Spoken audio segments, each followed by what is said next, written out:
అందరికీ నమస్తే. మంథని నియోజకవర్గంలో మంత్రి దుద్దిల్ల శ్రీధర్ స్వగ్రామంలో మరి ఇక్కడ అక్రమంగా మట్టి దందా జోరుగా సాగుతా ఉన్నది.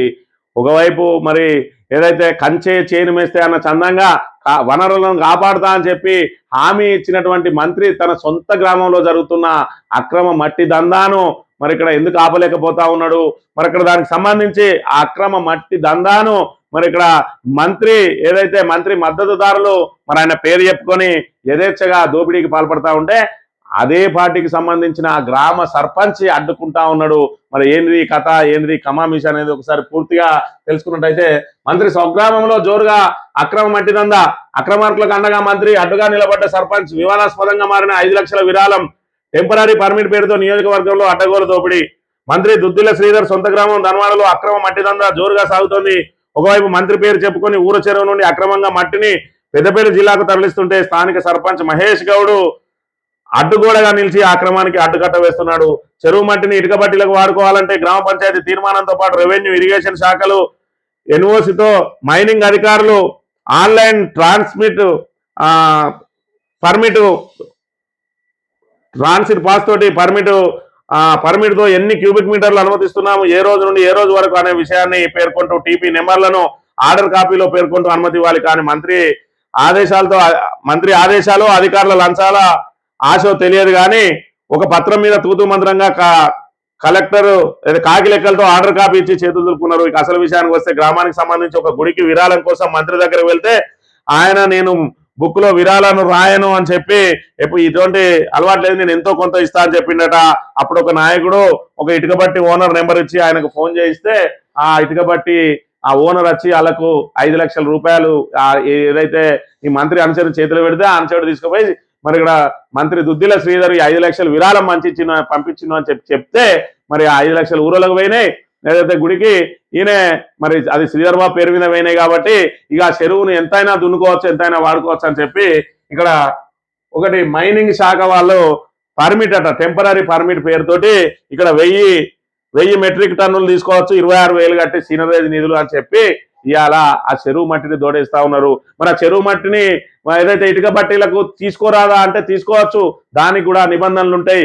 ఇవాళ గ్రామ పంచాయతీ తీర్మానంతో రెవెన్యూ అధికారులు దానికి మ్యాప్ వేసి సర్వే చేసి ఈ 2 పట్టుకొని పోయి ఇరిగేషన్ వాళ్ళ దగ్గర పోతే ఇరిగేషన్ వాళ్ళు దానికి సంబంధించి దానికి వాళ్ళు కూడా ఎన్ఓసి ఇచ్చి ఆ తర్వాత మరి ఏదైతే ఉన్నదో అది మైనింగ్ వాళ్ళకి ఇస్తే మైనింగ్ వాళ్ళు మరి ఇక్కడ ట్రాన్స్పోర్ట్ పర్మిట్లు ఏదైతే టీపీలు ఉంటాయో ఆ పాసులు మరి స్టేషనరీ నుంచి కొనుగోలు చేసి మీకు ఎన్ని వాహనాలలో అవసరం పడుతుంది, ఒక్క వాహనంలో ఎంత పడుతుంది అనే దాన్ని చూసి ఇవాళ 1000 మెట్రిక్ టన్నులే అయినా కూడా మరి 20 మెట్రిక్ టన్నులకు సంబంధించి ఒక లారీకి వేసుకున్నా కూడా మరి 50 టీపీలు తీసుకోవాలి. ఆ 50 టీపీలలో మరి వీళ్ళు డ్రైవర్ నెంబరు, డ్రైవర్ పేరు, ఏ ఊరు నుంచి ఏ ఊరికి పోతుంది అవన్నీ కూడా ఎంటర్ చేసి ఆన్లైన్లో ఇందులో 20 అని పెట్టగానే అందులో 1000లోకి వెళ్ళి 20 కట్ అయిపోతుంది, 980 ఇట్లా ప్రతిదానికి మరి ఆన్లైన్లో కట్ అవ్వకుండా ఆన్లైన్లోనే ఏ టైం నుంచి బయలుదేరుతుంది, ఏ టైంకి అక్కడ చేరుకుంటుంది అని అన్ని వివరాలు అందులో పొందుపరిచి ఉంటుంది.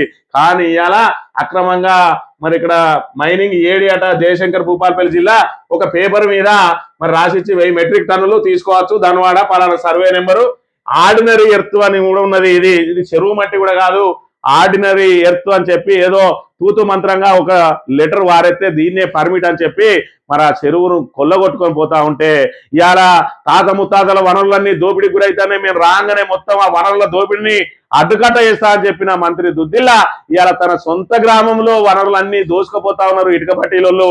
మరి ప్రభుత్వ ఆదాయానికి గండి కొడతా ఉన్నారు, మరి అక్రమార్కులు చెరువులను చెరబడతా ఉన్నారు. అయినా కూడా ఆయన ఎందుకు మౌనం వహిస్తా ఉన్నాడు? అక్కడనే కాదు మరి ఇక్కడ తాడిచెర్లో చూసుకున్నట్టయితే ఇసుక యథేచ్ఛగా కాంగ్రెస్ నాయకులు కొట్టుకుపోతా ఉన్నారు. ఇవాళ మంత్రిలో కూడా చెరువులన్నింటినీ కూడా మట్టిని అన్యాక్రాంతం చేస్తా ఉన్నారు. కనీసం మరి ఇక్కడ ఏదైతే ప్రభుత్వానికి చెల్లించిన మినిమం ఫీజు కూడా చెల్లించకుండా దోచుకుపోతా ఉంటే మరి దుద్దిల్ల శ్రీధర్ వేడుక చూస్తా ఉన్నాడు. అంటే గతంలో చూసుకున్నట్టయితే బీఆర్ఎస్ ప్రభుత్వ హయాంలో చెరువు మట్టి తీసుకోవాలంటే ఇన్ని నిబంధనలు ఉండేది. ఇవాళ మరి కాంగ్రెస్ అధికారంలోకి వచ్చినాక నిబంధనలు జాంతనాయి.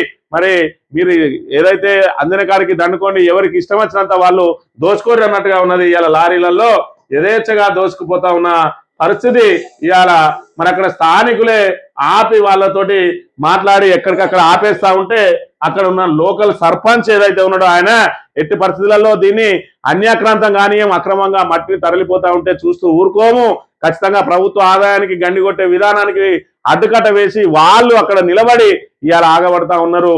అంటే మంత్రి మరి ఇక్కడ ఎందుకు అక్రమార్కుల వైపు నిలబడతా ఉన్నాడు? వనరుల దోపిడీకి గురైతా ఉన్నాయి, నేను రాగానే కాపాడుతా అన్న మంత్రి మరి ఆ రోజు వనరులు దోపిడీకి గురైతా ఉన్నాయా? ఇవాళ నీ అనుచరులు ఎక్కడికక్కడ దోసుకుపోతా ఉన్నారు. తాడిచేరులో డైరెక్ట్ డోజర్ ఏదైతే లిఫ్టర్ పెట్టి మరి ట్రాక్టర్లలో ఎత్తుకుపోతా ఉన్నాడు మీ కాంగ్రెస్ నాయకుడు. ఇక్కడ చూసుకున్నట్టయితే మరి అయ్యగారి చెరువు, అదేవిధంగా మహాలక్ష్మి టెంపుల్ వెనకాల ఉన్న చెరువులో మరి దాని మీద సుందరీకరణ పేరుతోటి ఆ మట్టి అంతా అమ్ముకుంటా ఉన్నారు నీ అనుచరులు. ఈ రకంగా మొత్తం ఏదైతే మన ప్రజలకు సంబంధించిన వనరులు, ఆ వనరులన్నీ దోపిడీకి గురైతున్నాయి. ఇప్పుడు నీ హయాంలో గురైతున్నాయి, మరి దోపిడీకి గురైతా ఉన్నాయి. మరి దీన్ని గతంలో దొంగ ఏడుపులు ఏడిచినటువంటి మంత్రి దుద్దిల్ల ఇవాళ నీ సొంత ఊర్లో మట్టిని అన్యాక్రాంతం అవుతా ఉంటే మరి ఇక్కడ నువ్వు ఆ విరాళం తీసుకొని, అంటే ఇవాళ నీకు ఎవరికైతే నువ్వు ఏ ఊర్లన్నా విరాళం ఇవ్వాలంటే ఎవరో ఒకరు ఇటుకబట్టిలో వచ్చి 4-5 లక్షలు నీ పేరు మీద విరాళం ఇస్తే వాళ్ళు మొత్తం ఊరంతా దోచుకున్నా నీకు సంబంధం లేదా? నీకు నిబంధనలు వర్తించాయా? ఒకసారి ఆలోచన చేయాలి. ప్రజలారా ఆలోచన చేయండి. గత 10 సంవత్సరాలలో బీఆర్ఎస్ హయాంలో దోపిడీకి గురైన ఆ వనరులు ఇవాళ దుద్దిల శ్రీధర్ హయాంలో దోపిడీకి గురైతానే ఆ వనరులు ఒకసారి చూడాలి. గతంలో చూసుకున్నట్టయితే ఇసుకంతా దోచుకుపోతాను బీఆర్ఎస్ వాళ్ళు అన్నారు. ఇవాళ డైరెక్ట్ అన్నారం మరి ఏదైతే బ్యారేజీలో లారీలో పెట్టి తోడుకపోతా ఉన్నాడు దుద్దిల శ్రీధర్. నేను రాగానే 2 రోజులలో లారీలు ఆపేస్తా అన్నాడు. ఎందుకు 2 రోజులలో లారీలు ఆపేయలేదు? 3 ఏళ్ళైనా ఎందుకు ఆపలేకపోతా ఉన్నాడు అని అంటే మరి అది దోపిడీకి గురైతున్నాయి, అన్ని వాళ్ళ అనుసరులే దోపిడీ చేస్తా ఉన్నారు. మరి రేపటి రోజున ఓట్లు కొనుగోలు చేయాలి కాబట్టి ఈ వనరులన్నీ దోసుకొని పైసలు మూట కట్టుకుంటా ఉన్నాడు అని చెప్పి మరి ఇక్కడ ఖచ్చితంగా నీ మీద మరి ఆరోపణలు చేయక తప్పదు. నిజంగానే నీకు అందులో నుంచి రూపాయి కూడా చెందకపోతే మరి ప్రజల వనరులకు సంబంధించి ప్రభుత్వ ఆదాయానికి గండి కొడతా ఉంటే ఎందుకు అడ్డుకట్టలు వేస్తలేవో ఇవాళ నువ్వు మంత్రి ప్రజలకు సమాధానం చెప్పాల్సిన అవసరం ఉన్నది. ఇంకా నీ మాటలను గుడ్డిగా నమ్మడానికి మంత్రి ప్రజలు సిద్ధంగా లేరు. ఈ వ్యవస్థ ఇలాగే కొనసాగితే ఖచ్చితంగా ప్రజల చేతుల్లో నీకు ప్రజాకోర్టులో శిక్ష తప్పదు అని చెప్పి హెచ్చరిస్తా ఉన్నాం.